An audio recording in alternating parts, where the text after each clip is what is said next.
The wind howled through the trees, carrying with it an eerie sense of foreboding. It was Halloween night, and the small town of Ravenwood was preparing for its annual festival. But this year was different. This year something sinister lurked in the shadows. At the heart of Ravenwood stood an old, decrepit mansion known as the Blackwood Manor. It had been abandoned for years, rumored to be haunted. No one in the town dared to approach it after dark, and even during the day, it was a place of whispered tales and superstitions. A group of adventurous teenagers, led by a fearless girl named Emily, decided to spend Halloween night inside the Blackwood Manor. They believed it was just a story, that there were no ghosts or monsters, but they were about to discover the horrifying truth. As they entered the mansion, the air grew colder, and a sense of unease settled over them. The creaking floorboards and flickering candles created an eerie atmosphere. Emily, carrying a lantern, led the way deeper into the mansion, her friends close behind. They ventured into the grand hall where a portrait of the mansion's original owner, Lord Blackwood, loomed over them. His eyes seemed to follow their every move. Emily shook off the feeling of being watched and continued exploring. The group split up, each of them exploring different parts of the mansion. Emily, along with her best friend Mark, ventured into the dusty library. As Emily scanned the shelves filled with ancient books, Mark stumbled upon a journal. The journal belonged to Lord Blackwood himself, and it detailed his obsession with the occult. Mark read aloud passages that spoke of dark rituals and a desire for immortality.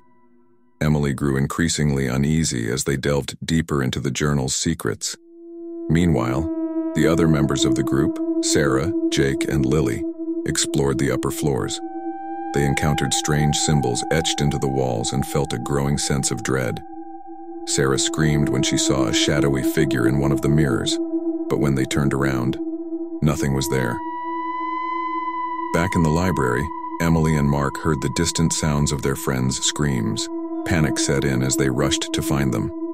They reached the upper floors, where they found the others huddled together in fear. Emily insisted they leave immediately, but the mansion seemed to have other plans. The doors and windows were sealed shut, trapping them inside. Desperation turned to terror as they realized there was no escape. As the group huddled together, they heard whispers in the darkness, voices that seemed to come from nowhere and everywhere at once. The candles in the hallway flickered wildly, casting grotesque shadows on the walls. Then, from the depths of the mansion, a chilling figure emerged. It was Lord Blackwood himself, or rather, a twisted spectral version of him. His eyes glowed with an unnatural light, and he beckoned the terrified teens toward him. In a trance-like state, they followed Lord Blackwood deeper into the mansion. He led them to a hidden chamber filled with candles, a blood-stained altar, and a sinister-looking book. It was the same book Lord Blackwood had written in, the one Mark had found earlier. Lord Blackwood spoke of a ritual, one that required the souls of the living to grant him immortality. The teens realized the horrifying truth. They were to be sacrificed to fulfill his dark desires. As Lord Blackwood began the ritual, the teens struggled to break free of their trance. With sheer determination, Emily grabbed the lantern and smashed it against the altar, causing the room to erupt in flames. The flames consumed the spectral figure of Lord Blackwood, and the teens managed to escape the burning mansion just in time. Ravenwood was never the same after that night. The Blackwood Manor burned to the ground, and the dark secrets within its walls were lost forever. The teens, traumatized by their ordeal, swore never to speak of it again. But the memories of that Halloween night haunted them for the rest of their lives.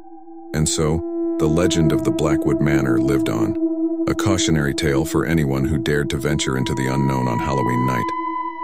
For in the darkest corners of the world, the line between myth and reality could blur, and the horrors that lurked in the shadows could be all too real.